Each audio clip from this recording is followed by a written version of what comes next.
Welcome to today's Explainer. We're jumping right into a fascinating and honestly kind of wild disconnect that affects pretty much everyone who clocks into a job today. We're talking about the emotional intelligence advantage. Drawing on some really brilliant insights from Frieda Nangolo over at the University of Namibia, we're going to unpack why we fundamentally misunderstand what makes a workplace actually thrive. I mean, we spend so much time obsessing over paper qualifications, right? But in doing so, we completely miss the actual heartbeat of success. So let's figure out why that is. Take just a second and picture that one colleague everyone genuinely loves working with. You got a face in your mind?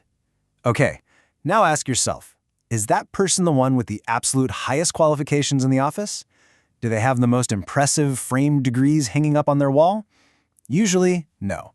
Yet somehow, they just make work easier. They actually listen before they speak, they stay incredibly calm when things get chaotic, and they give feedback without making people feel small.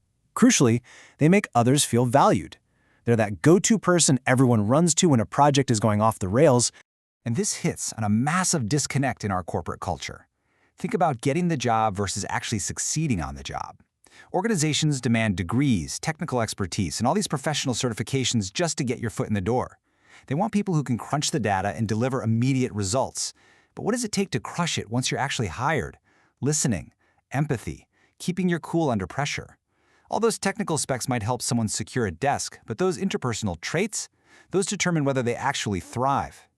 As Nangolo points out, we throw so much investment at the technical requirements, but we leave the human elements completely in the dust. What we're really talking about here is this invisible force, emotional intelligence. You can think of education as giving you the raw data, but emotional intelligence, that's the operating system that determines how that data actually gets applied in a team. An employee can be an absolute technical genius, but look, if they can't manage conflict or communicate respectfully or take a little constructive feedback, their brilliance is practically useless to the group. A manager could boast 20 years of experience, but without self-awareness and emotional regulation, they aren't really leading, they're just controlling. It's crazy because organizations will drop millions on shiny new software, massive policy overhauls, or the latest trendy performance management systems trying to fix their retention issues. But let's be brutally honest for a second. People rarely quit because they hate a spreadsheet. They leave because of people. They leave because of a human element that literally no expensive software update is ever going to fix. We keep trying to solve human problems with bloated tech budgets, and spoiler alert, it just doesn't work. So why do people actually walk out the door? Well, they leave because they do not feel respected. They leave because communication is totally broken down. They leave because they no longer feel psychologically safe to contribute. You see the pattern here? These aren't just minor HR complaints. These are critical, fundamental emotional intelligence failures. Unresolved conflict destroys teams. Employees who feel ignored just quietly disengage. This isn't just about protecting people's feelings. This is about the complete breakdown of a workspace. Which brings us to a really stark, unavoidable question. Can an organization truly become high-performing if its people literally do not know how to work with people?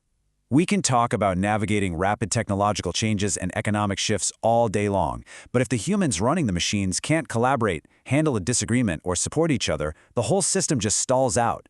That right there elevates emotional intelligence from a nice-to-have fuzzy soft skill to an absolute non-negotiable business imperative. So let's define exactly what we're dealing with. Emotional intelligence is the ability to understand ourselves, manage our emotions, and build healthy relationships with others. We really need to strip away this whole soft skill stigma. This isn't about sitting in a circle singing Kumbaya. It is a concrete operational capability. It dictates how we communicate, how we resolve conflicts, how we take feedback, and how we make decisions. It literally shapes the reality people experience every single day when they walk into work. And when that emotional intelligence is actually present, it creates something incredibly powerful: psychological safety. This is a workplace environment built entirely on trust, where learning, collaboration, and innovation happen without fear. You know, every company loves to brag about performance, but far fewer talk about trust. But without it, your most talented people won't share their best ideas. They definitely won't admit mistakes early enough to fix them, and they won't challenge bad assumptions because they're terrified of the backlash. Emotional intelligence is the exact tool that builds that psychological safety. Think about it this way. Technical competence improves your individual performance, right? You get faster at your own specific job. But emotional intelligence, that improves organizational performance. A company doesn't magically get smarter just because it bought a fancy new tool or hired one singular genius. It gets smarter because its people feel safe enough to learn from one another. They level up because the people inside the company level up together. Corporate learning shouldn't just be about what employees know. It has to develop how they think, how they communicate, and how they collaborate. Let's paint a picture of what this actually looks like on a random Tuesday. Imagine walking into a workplace where feedback is actually welcomed, not feared. Where disagreements don't instantly devolve into personal attacks, but are treated as genuine learning opportunities. Where leaders actually listen, really listen, before they open their mouths. And mistakes? They're viewed as chances to improve, not reasons to punish someone. Emotionally intelligent people know how to disagree without destroying a relationship. That is EQ in practice. It creates a space where people perform because they want to, not because they're forced to. Now, let's zoom out for a second to the macro level. The year 2030. For Namibia, this whole conversation isn't just about having good office vibes, it is urgently critical for the nation's future. Vision 2030 sets out this massive, ambitious goal for Namibia to build a knowledge-based, industrialized economy. But just churning out technically competent graduates, it's not enough anymore. If the finish line is 2030, the strategy needs a serious upgrade. Let's trace how you actually build an innovative economy. Step 1 is what we're already doing, producing technically competent graduates. But knowledge alone doesn't equal innovation. We have to move to Step 2, developing emotional competence, because that naturally leads to Step 3, fostering trust and curiosity. And only then do we hit Step 4, true organizational innovation. Real innovation only happens when people feel confident enough to pitch bold ideas and respectfully challenge the status quo. The organizations that encourage that kind of continuous safe learning are the ones ready to adapt and win. And honestly, we can't talk about the future without addressing the elephant in the room: technology. AI, automation, digital transformation, these are undeniably going to keep changing how we work. But here's the catch: they can never, ever replace uniquely human capabilities. Empathy, trust, collaboration, emotional judgment.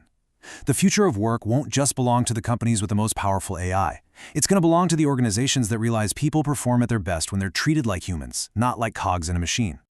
As Frieda Nangolo so powerfully puts it, there is nothing soft about a capability that strengthens leadership, improves teamwork, reduces conflict, and builds organizations where people genuinely want to work. Emotional intelligence isn't just some magical trait you're born with, and it's not a simple you either have it or you don't situation. It can be learned, it can be practiced, it can be strengthened over time. In fact, it might just be the absolute hardest and most incredibly valuable skill an organization can foster. Which leaves us with one final, provocative thought.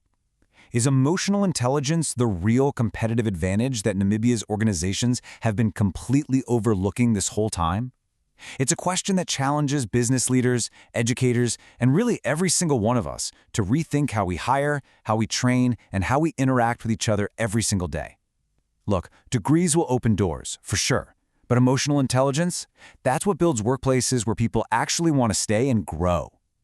Thank you so much for joining me for this explainer. Think about how you're showing up in your own workspace today, and I'll catch you next time.